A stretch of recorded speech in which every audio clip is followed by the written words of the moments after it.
você saiba de cor e salteado, mas que não consiga entender quais os princípios que ele tem para a sua vida. Ele é um texto bíblico, ele é inspirado pelo Espírito Santo. E ele está aqui porque Deus desejou que ele estivesse aqui para que a gente pudesse aprender algumas verdades que ele nos traz. Salmo 23 diz assim: o Senhor é meu pastor e nada me faltará. Deitar-me faz em pastos verdejantes. Preste atenção. Guia-me mansamente às águas tranquilas. Refrigera a minha alma. Presta atenção. Guia-me nas veredas da justiça, por amor do seu nome. Ainda que eu ande pelo vale da sombra da morte, não temerei mal algum, porque tu estás comigo. A tua vara e o teu cajado me consolam. Preparas uma mesa perante mim, na presença dos meus inimigos. Unges com óleo a minha cabeça, o meu cálice transborda. Certamente que a bondade e a misericórdia me seguirão todos os dias da minha vida, e habitarei na casa do Senhor por longos dias. Amém? Essa semana, em todas as nossas células, nós fizemos uma dinâmica. Uma dinâmica que nem todas as dinâmicas eu crio. Algumas eu pego na internet, a gente muda conforme o nosso contexto. Essa dinâmica das nossas células, cada um recebeu uma folha de sulfite em branco, pediu para colocar essa folha de sulfite no chão, colocar o pé em cima, e aí pediu para que contornasse o seu pé. Depois que eles contornaram o pé, pediu para escrever dentro desse desenho do contorno do pé seus sonhos, seus projetos, os seus desejos, aquilo que você almeja receber na sua vida. E depois nós fizemos o ato profético. Eu tive pelo menos em 3 células e pude ver isso, das pessoas levantarem, orarem, clamarem, colocando na presença de Deus aquilo que eles escreveram.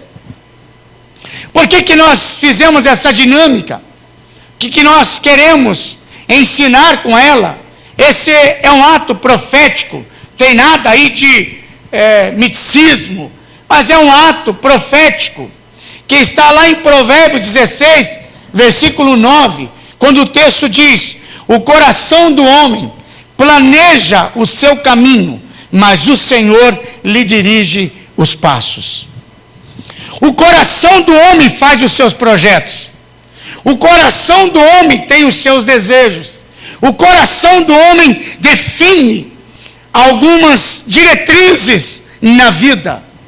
Mas se não for o Senhor que dirige os seus passos, o próprio Provérbios vai dizer: há caminho que ao homem parece ser bom, mas o final é a morte.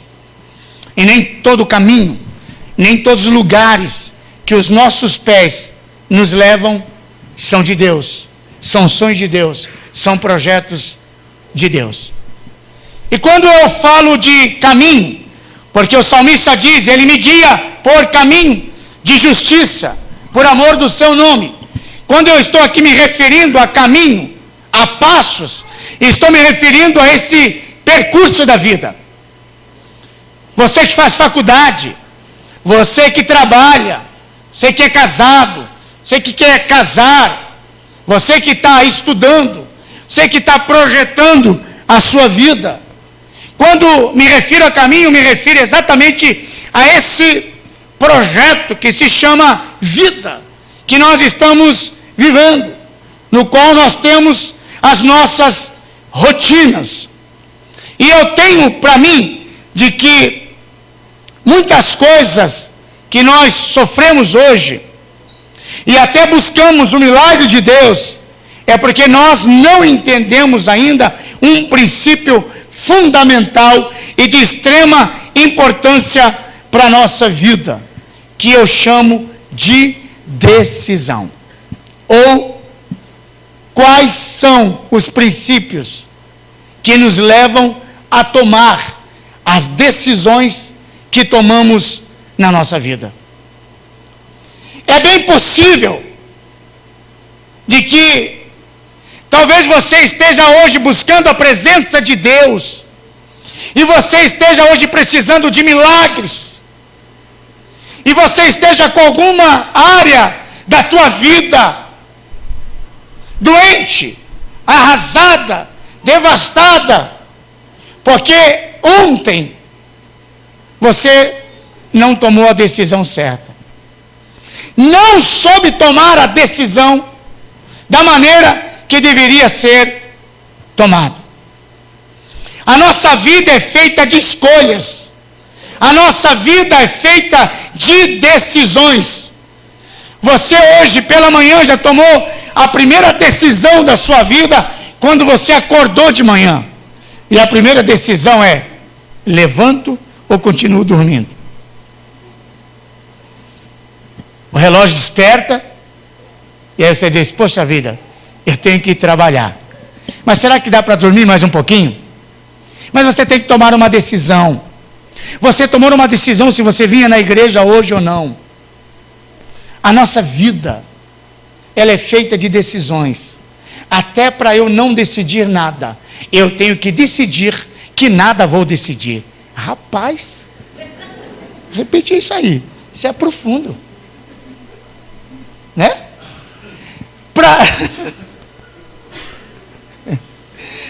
Para eu não decidir nada, eu tenho que tomar uma decisão de que eu não vou decidir nada.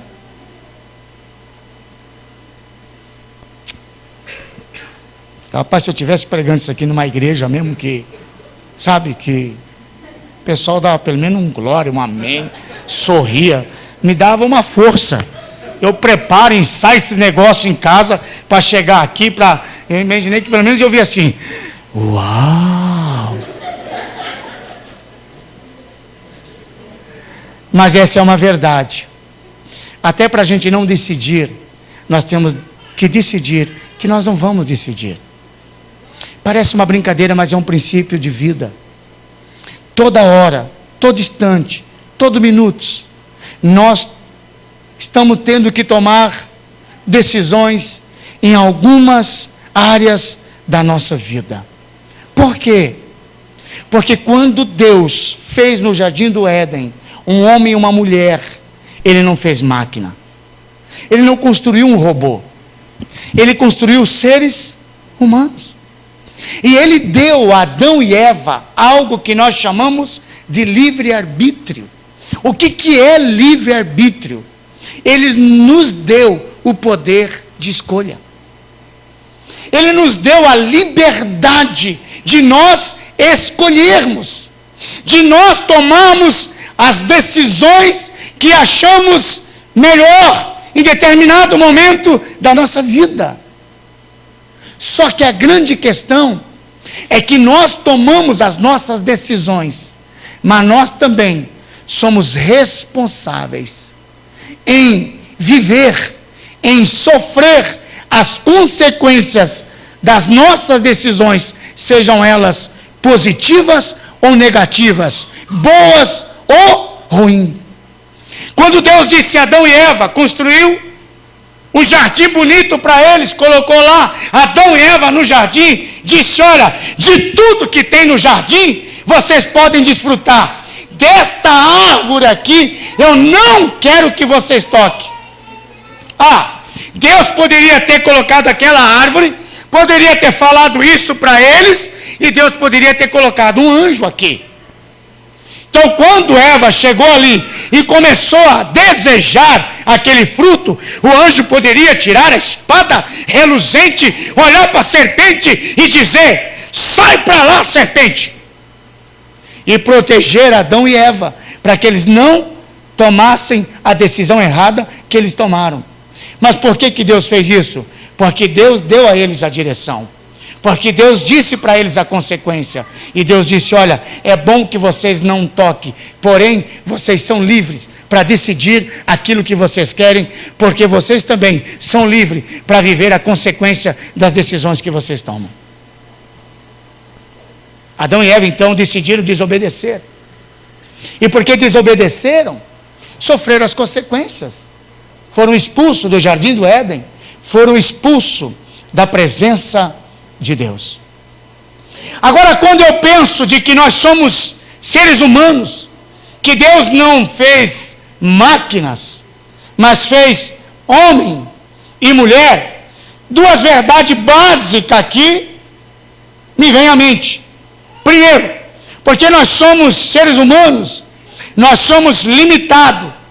E porque nós somos limitados, nós não temos a capacidade e o poder de olharmos o nosso futuro.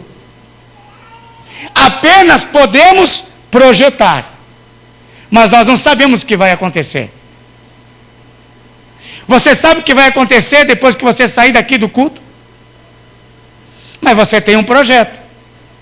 E não vejo a hora que esse cara para de falar, que eu estou morrendo de fome e quero ir para casa jantar. Será que ele vai demorar muito? Será que hoje tem pastel e caldo de cana? A hora que eu sair daqui, eu, por exemplo, tenho um projeto. A hora que eu sair daqui, eu tenho uma reunião marcada, terminou o culto, eu saio daqui para uma reunião com a liderança de jovem, que nós temos uma reunião marcada para ter alguma direção. Então eu saio daqui do culto, ao meu projeto, é isso, com alguns líderes de jovem. Saio daqui, eu tenho uma reunião. Esse é um projeto. Agora, eu não sei se eu vou terminar essa mensagem, se nós vamos estar aqui, ou se de repente eu vou ter que terminar essa mensagem lá no céu para você, que Jesus voltou, levou todo mundo, e aí, antes que a gente se perca lá no céu, eu vou dizer: Deus, eu preciso terminar a minha mensagem. Chama o pessoal do Jardim Rosimeira aí, senta eles. Eu não sei. Por quê? Porque eu não consigo ver o que vai acontecer comigo daqui 1 minuto, 2 minutos, 1 hora, 3 horas. Eu posso apenas projetar aquilo que eu vou fazer, mas eu não tenho como saber, a não ser que Deus me dê uma revelação sobrenatural, porque eu sou ser humano, e por ser humano, eu sou limitado nesta área. Uma outra coisa, porque nós somos seres humanos, e somos livres, e somos imperfeitos, isso significa que nós somos propensos a cometer erros. Nós erramos. Você erra. Eu erro. Nós não somos perfeitos. E porque não somos perfeitos, tomamos decisões erradas, erramos, cometemos erro com pessoas, e pessoas cometem erros também com a gente, e Deus sabe disso, porque Deus não olha para a terra e quer ver na terra a perfeição. Deus não quer olhar para a terra e ver um louvor perfeito, Ele tem no céu. Deus não quer olhar para a terra e ver um casamento perfeito. Deus não quer olhar para a terra e ver um pastor perfeito. Não.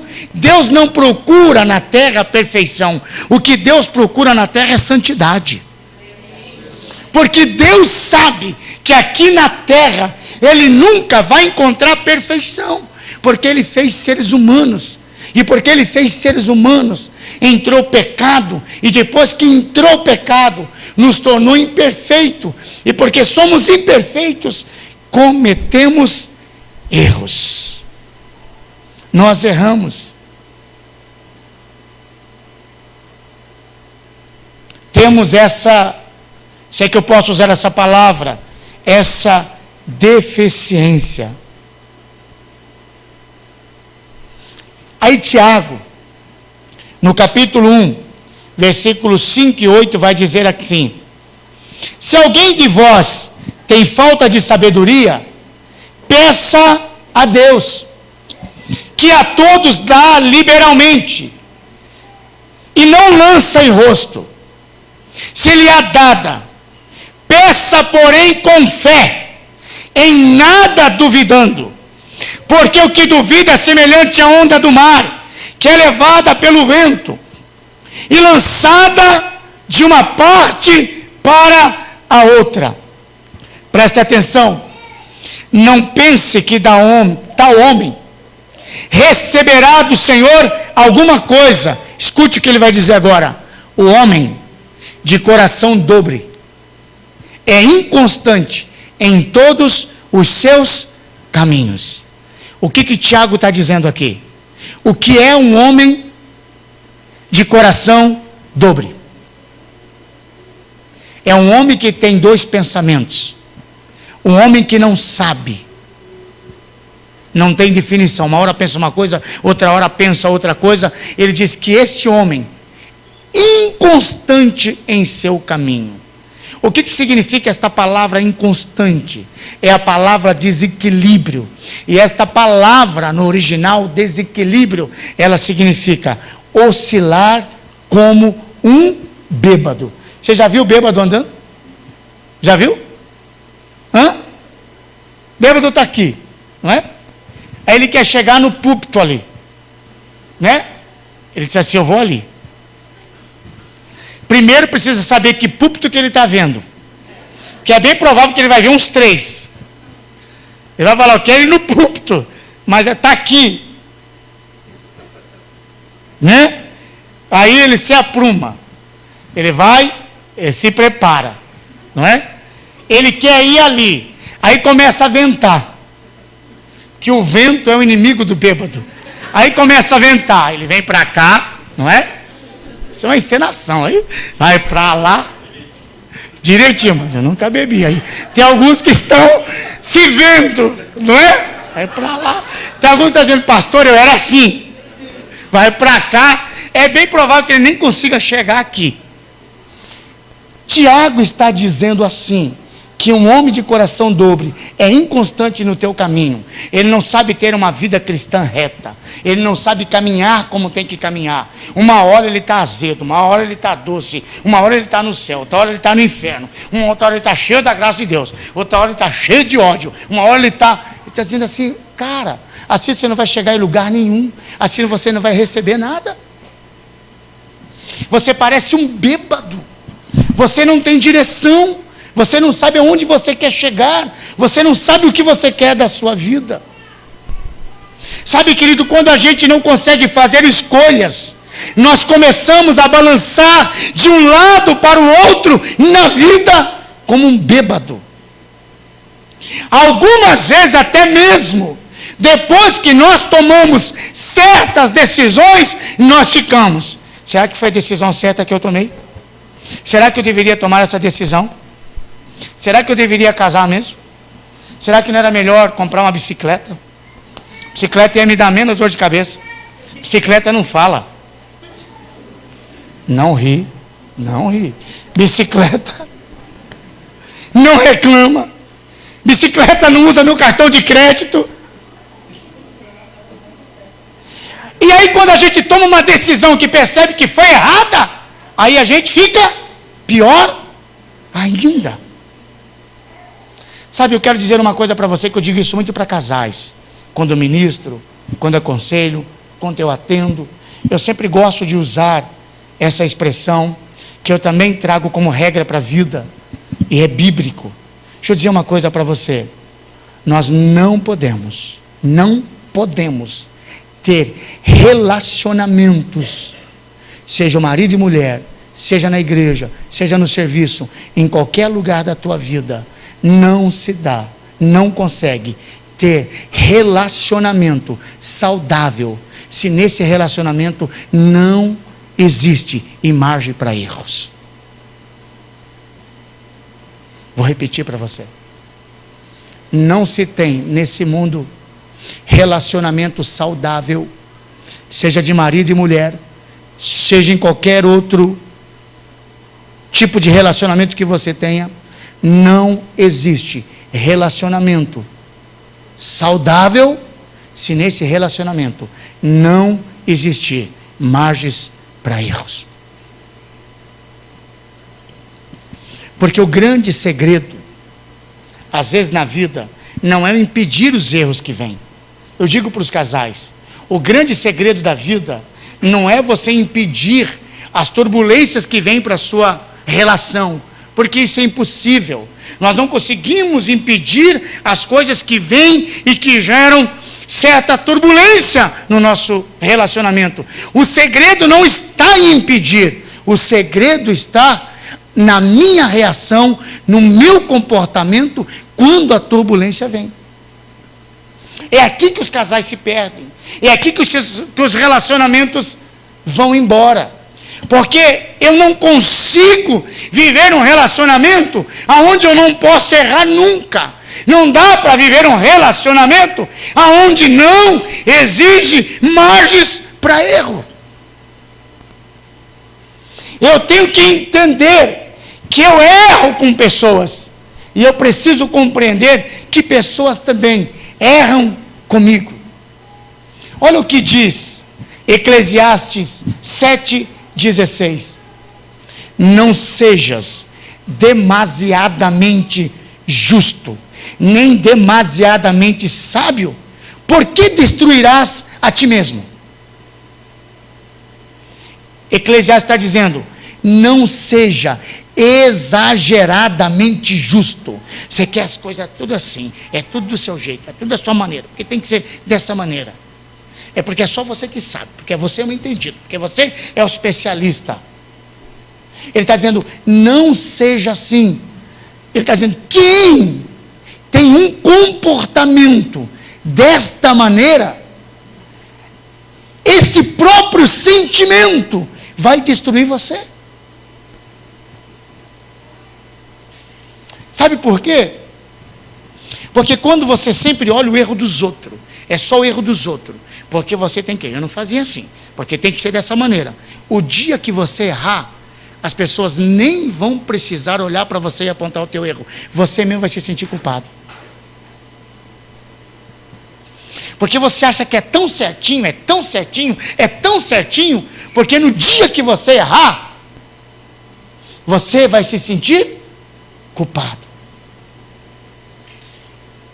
Você vai se sentir pesado. Aí sabe o que vai acontecer?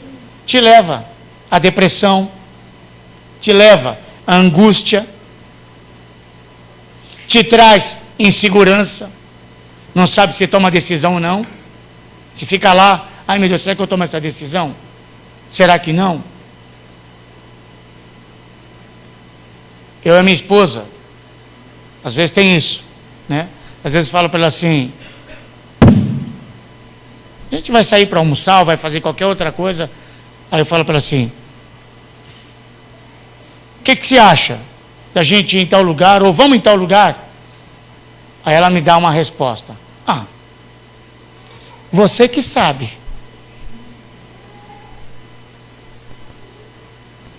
Eu, um cara educado, amoroso, respondo com tanto carinho. Se eu soubesse, não estava perguntando. Assim, com todo esse amor, carinho, maravilhoso. Mas aqui existe duas inseguranças. A primeira é eu que pergunto. E a segunda é ela que devolve.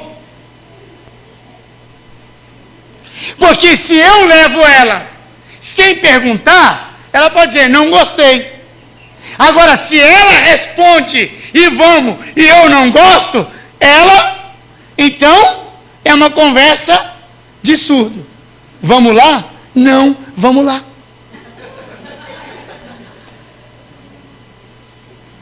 Porque é insegurança na tomada de decisão. A gente se sente inseguro. Será que faço? O que você acha? Porque nós temos a facilidade de colocar a culpa no outro. Pastor, será que eu continuo casado ou separo? Eu digo, eu não sei. Porque eu falo para o sujeito, separe. Aí depois ele separa e está vivendo ruim, ele nunca vai dizer que a culpa é dele. Fui ouvir a conversa do pastor, me ferrei, estou separado. Não, continue casado. Fui ouvir o pastor, continuo casado. O casamento ruim. Era melhor ter me separado.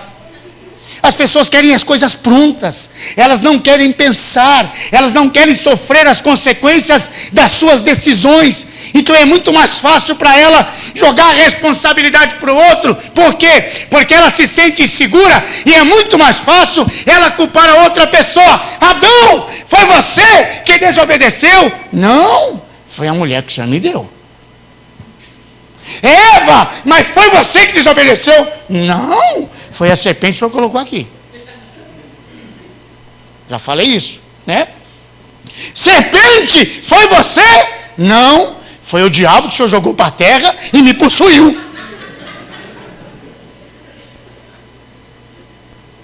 Fico imaginando Deus saindo do jardim do Éden falando assim: a culpa ainda é minha, que eu que mandei esse diabo para a terra. Porque é muito mais fácil a gente culpar alguém pela decisão que eu tenho que tomar. Gera esta insegurança.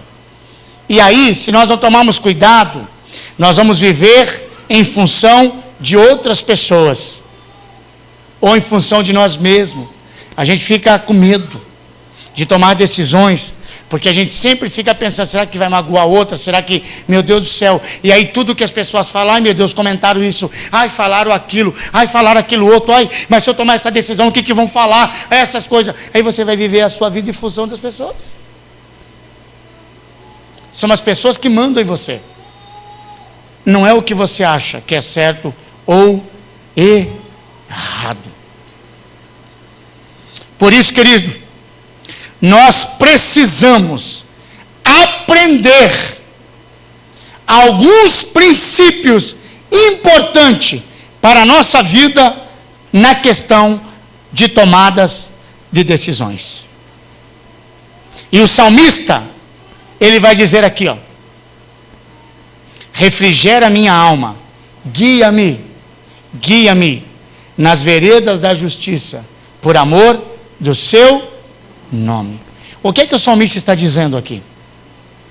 O que o salmista está dizendo quando ele diz guia-me? Literalmente, sabe o que ele está dizendo? É Deus que me leva no caminho certo. Trocando no miúdo para nós hoje, ele diz: guia-me na vereda da justiça. É Ele que coloca o meu trem na linha. Davi está tendo uma mentalidade de pastor. Como ele cuida das suas ovelhas, ele tem essa mentalidade no relacionamento dele com Deus. Assim como ele trata as suas ovelhas, então ele transfere e diz: é assim que Deus me trata. Então ele diz assim, ó: não somente alimenta as suas ovelhas, mas ele também a conduz. Porque Davi não era apenas aquele que alimentava as ovelhas, mas Davi era aquele que sabia levar as ovelhas pelo caminho certo. Ele vai dizer: não é somente aquele que supre as necessidades dela, é também aquele que orienta. Não é somente aquele que protege, que guarda, mas é aquele também que dá a direção. Amados, ter direção e a preocupação de nós termos a direção certa é uma preocupação do ser humano em todas as épocas.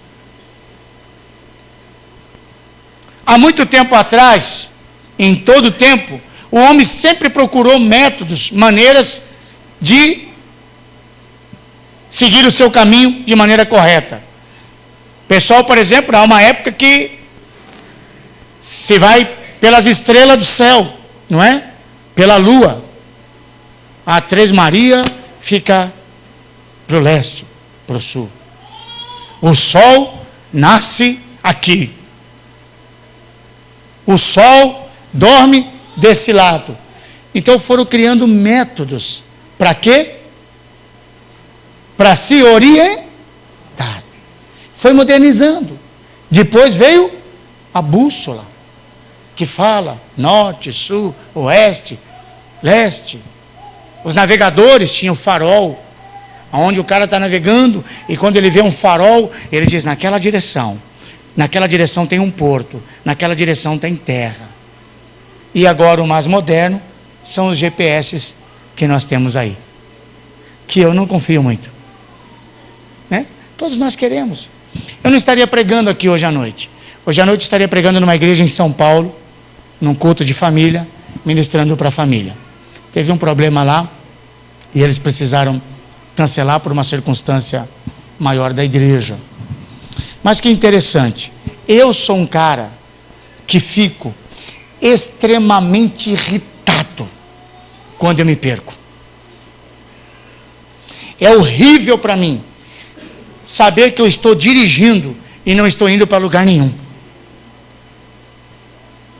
Aí quando o irmãozinho me convidou, eu falei, vou. Aí eu falei, irmão, me fala onde é, me manda o endereço e tal. Aí ele falou o lugar é X. Primeira coisa, eu disse assim, comigo, eu não conheço. Já me deu vontade de desmarcar. Eu não gosto de andar no lugar que eu não conheço, principalmente à noite. Aí nós tivemos uma reunião essa semana e tinha um pessoal, disse, vou pedir ajuda. Sabe dessas ajudas que são fantásticas? Você sabe ir para tal bairro em São Paulo? Aí um falou, mas qual é a rua? Que é perto do quê? Aí eu caí na besteira de pegar meu celular e falei o nome da rua, que aparece um mapinha. Aí apareceu lá que era perto de uma Coab X. Aí a pessoa foi, nossa, foi fantástica. E disse, eu não sei não, mas esse lugar... Eu digo, maravilhoso. Ajudou pra caramba, irmão. Obrigado. Eu já estou com medo de ir. Eu já não sei onde é o lugar. Já estou... Aí ele olha... E aí o irmão veio de repartir, ele olha e diz assim... Sei não, aqui... Parece meio boca quente esse lugar. A gente saber, a gente vai para tal lugar, ir para tal lugar, sabendo que você vai, e que você vai chegar em segurança, essa é a preocupação que nós temos. Essa é uma preocupação do ser humano. Ele quer saber para onde ele vai. Ele quer saber se para onde ele vai chegar com segurança. Por isso que ele tem criado vários meios para se orientar em seus caminhos, para saber chegar. É por isso que tem um GPS, que tem uma mulher falando, tem um homem, e quando o GPS fala, refazendo a rota, você está perdido. E aí você entra à direita de novo, e aí começa, refazendo a rota, você está perdido. Eu não confio em GPS. Às vezes eu vou para lugar que eu sei onde é, ligo o GPS, aí daqui a pouco começa essa vozinha. Refazendo a rota, eu disse, cala a boca. Eu sei ir. Está me ensinando errado? A gente quer facilitar. A gente quer criar métodos que facilite a gente andar, a caminhar. Como funciona isso no nosso relacionamento com Deus? Quais são os instrumentos que nós podemos ter e aprender para trazermos para a nossa vida diária no nosso relacionamento com Deus? É isso que eu quero compartilhar com você domingo que vem.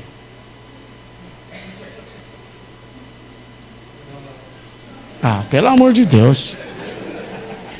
Por isso que eu gosto de vir no culto de manhã, no povo de manhã. Quando eu falei isso no culto de manhã, porque isso que eu fiz só foi uma introdução. De manhã, quando eu falei, o pessoal falou assim, o pessoal da noite é morto. Eu falei, eu só quero pregar de manhã. Vamos voltar. Olha que espontaneidade é a nossa igreja. Pensa um povo espontâneo. Como que funciona isso no nosso relacionamento com Deus? Que instrumento nós podemos trazer para a nossa vida no relacionamento com Deus diariamente? É isso que eu quero compartilhar com você aqui domingo que vem.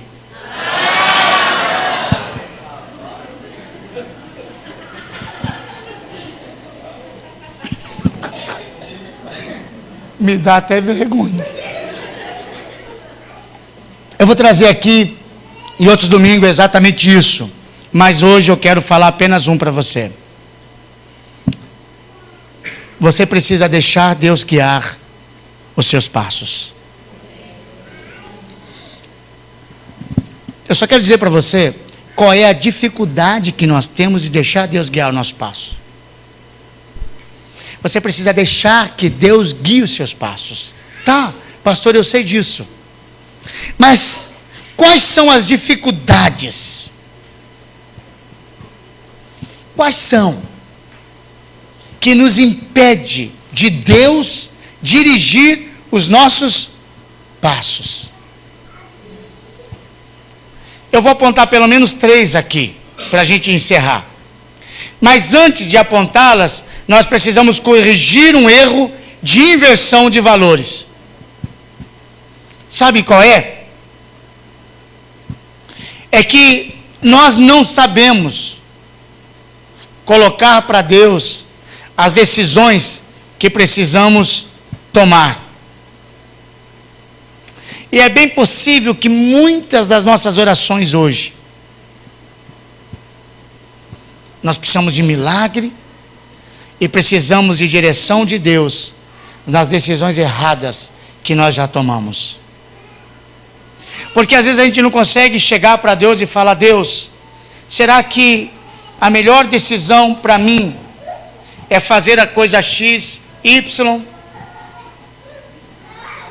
A grande questão é que eu tomo a decisão X, Y e depois vou para a presença de Deus, para Deus me abençoar naquela decisão que eu já tomei.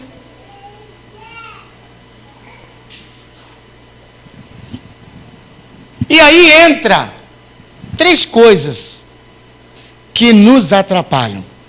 O primeiro é o tempo. É a diferença entre Cronos e Kairos. Olha aqui para mim. No céu não tem relógio. No céu não tem calendário. No céu Deus não conta horas. No céu Deus não conta semana. No céu Deus não conta, é segunda-feira, terça-feira, é quarta-feira, é sábado. No céu Deus não fica olhando e dizendo: é meio-dia, é 3 horas da tarde. Isso só existe aqui na terra. Sabe por quê? Porque isso me diz que o tempo na terra não é o tempo de Deus no céu. O tempo de Deus não é o nosso. A maneira de Deus olhar semana, mês, ano, não é a sua. Então o grande problema em nós tomarmos decisões, o grande problema de deixar Deus dirigir os nossos passos, é a questão do tempo. Deus chegou para Abraão e disse: vou te dar um filho, vou fazer de você uma grande nação e vou te dar uma terra. Abraão achava que isso era no dia seguinte, na semana seguinte. E esse filho, e essa terra, e tudo isso, só veio acontecer depois de 25 anos. Agora imagina você que está desempregado hoje, e está clamando ao Senhor, e um profeta chega para você e diz: eis que Deus já abriu a porta. Ah, você dá um glória. Aleluia. Tem um emprego para você. Oh, glória a Deus. E vai ganhar bem. Mas daqui 25 anos eles vão te chamar. Abraão não entendeu o tempo de Deus. Porque Abraão não entendeu o tempo de Deus, não soube esperar. E porque Abraão não soube esperar, tomou decisões erradas. Teve um filho que não deveria ter, com uma mulher que Deus não havia aprovado. E ele então teve que sofrer as consequências na sua época. E nós sofremos as consequências até na época de hoje, por causa de uma decisão que ele tomou, porque não soube esperar o tempo. O tempo é um inimigo para deixar Deus dirigir os nossos passos, porque nós não sabemos esperar. Você sabe esperar? Você vai na fila do banco, você sabe esperar? Você vai pegar um ônibus, você sabe esperar?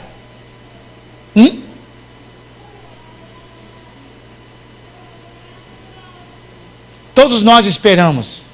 Só que o segredo é, nós não sabemos esperar com paciência. Nós esperamos porque somos obrigados a esperar. Mas o salmista diz: esperei com paciência pelo Senhor. Há uma diferença. Esperar com paciência é esperar com a certeza de que aquele que prometeu vai cumprir. no tempo dele, da maneira dele. E esperar simplesmente é esperar assim: caramba, não acredito, esse caixa é muito mole, ai meu Deus do céu, ai meu Deus. Quando é, Deus? É um ano já que eu estou desempregado. Oh meu Deus, o que vai acontecer comigo agora? Oh papai. O tempo é o nosso maior adversário. E o segundo é a nossa necessidade. Poderíamos até ter um lema: quem tem necessidade tem pressa. Você tem necessidades. E diante da nossa necessidade, nós queremos que Deus faça o que tem que fazer agora. Diante da nossa necessidade, não dá para esperar o tempo de Deus. Porque é minha necessidade, pastor. Eu preciso disso agora. A necessidade nos leva à precipitação. E a precipitação nos leva a tomar decisões erradas. E muitas vezes, na tomada de decisões erradas, nós perdemos a nossa bênção. Saul, primeiro rei de Israel, talvez a sua primeira guerra. E antes de sair, tinha que esperar Samuel vir, fazer um sacrifício, abençoá-lo, para que Deus então abençoasse, para ele ir para aquela guerra. Mas diz o texto que Saul estava lá esperando, e Samuel estava demorando, o povo estava desanimando, alguns já estavam desistindo, outros estavam murmurando, e o exército se aproximando. E ele dizia: não aparece, está demorando demais. E ele então tomou uma decisão que não deveria tomar. Ele se precipitou, ofereceu uma oferta que não era responsabilidade dele oferecer. E naquele instante, Deus disse: não é mais o meu rei.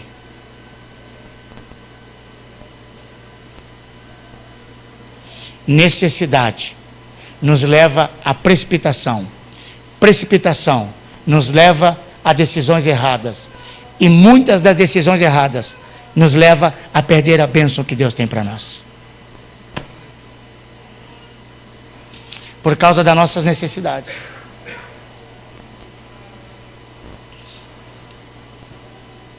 A terceira e a última: vontade própria. A vontade própria é algo também que nos impede de Deus dirigir os nossos passos. Vou dar 2 exemplos para você. O primeiro deles chama uma mulher que talvez você não conhece muito, mas que chama-se Eva. Diz o texto que Eva olhou para aquela árvore, e era a árvore bonita aos olhos. Era a árvore boa para dar entendimento. E parecia ser uma árvore gostosa. Isso gerou em Eva uma vontade. E a vontade dela levou a ela a tomar uma decisão, sabendo que nessa decisão contrariava uma ordem que Deus havia dado para o bem deles. Jonas, vai para Nínive. Eu quero você lá. Diz a palavra que Jonas comprou uma passagem.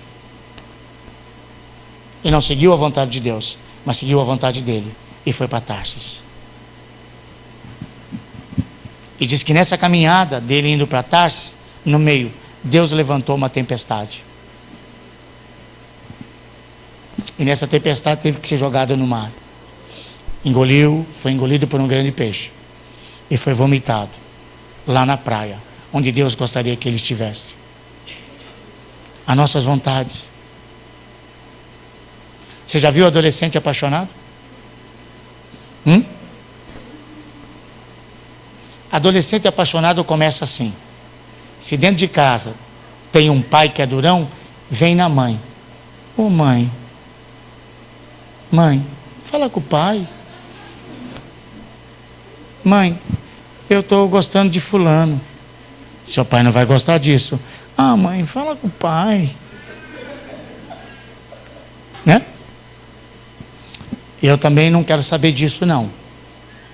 Acho que não é hora, não é o momento, não é o tempo, não é a pessoa. Aí o pai fala não.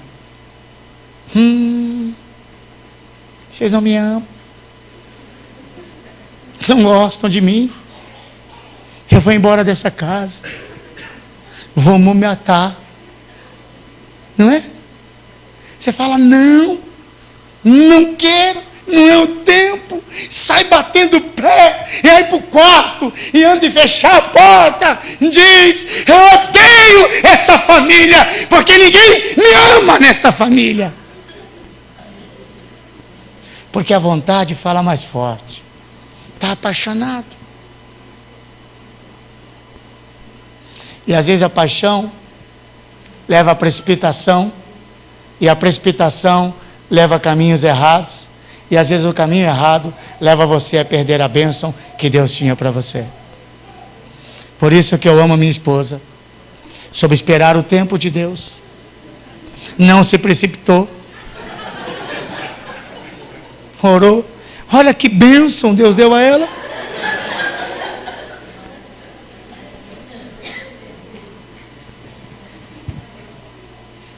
E esperou bastante. Vale a pena esperar.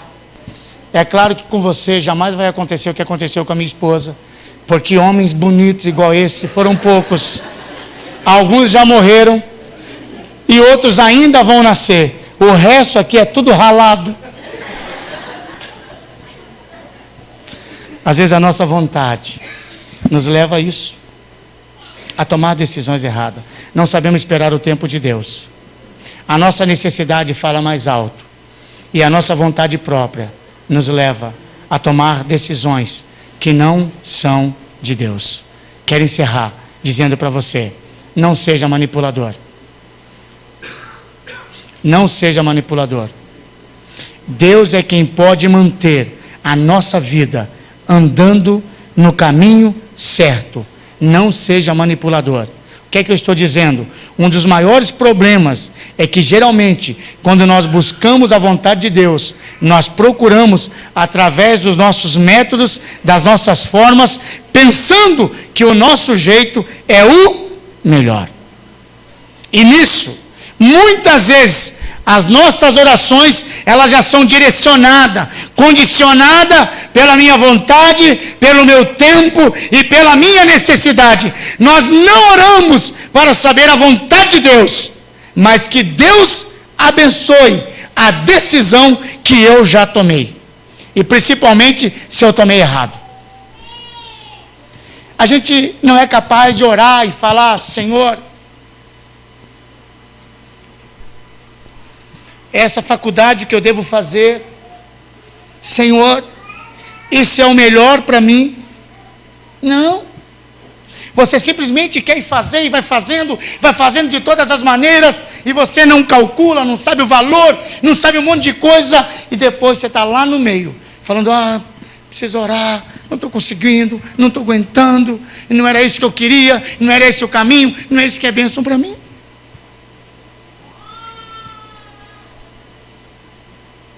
E aí nós temos que orar para manipular Deus, para que Deus venha abençoar as decisões erradas que eu tomei na minha vida, e que Ele venha agora transformar água em vinho, e quando Ele não transforma, ainda fico bravo com Ele, e digo que Deus é esse.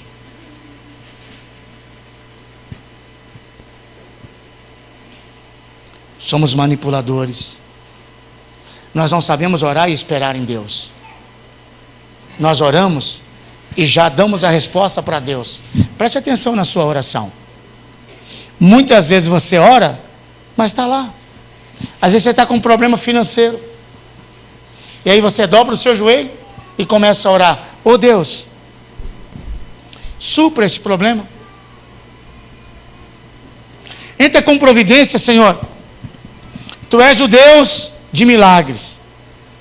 Aí você abre os olhos, Pega o seu carro, o seu telefone, o seu WhatsApp e liga lá. Ô Vonei, tem 100 reais aí para me emprestar, filho? Por que você orou? Era mais fácil nem ter perdido tempo para orar. Pega o celular e pergunta para o Vonei. Porque se ele tiver os 100 reais, você não precisava nem ter orado.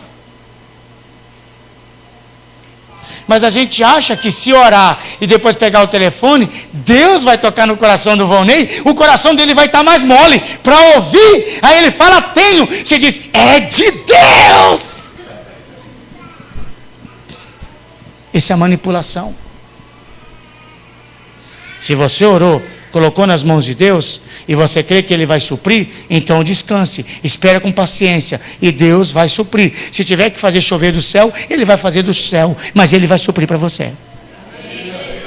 Então não vamos ser manipuladores. Amém? Domingo que vem, nós vamos falar mais um pouquinho sobre esses instrumentos que dirigem a nossa vida. Esses instrumentos que nós podemos aprender de Deus, para que Ele dirija os nossos passos, para que a gente possa falar igual o salmista: guia-me nas veredas da justiça, por amor do seu nome. Amém? Deus abençoe a tua vida, adora o Senhor, glorifique a Ele, celebre a Ele, em nome do Senhor Jesus.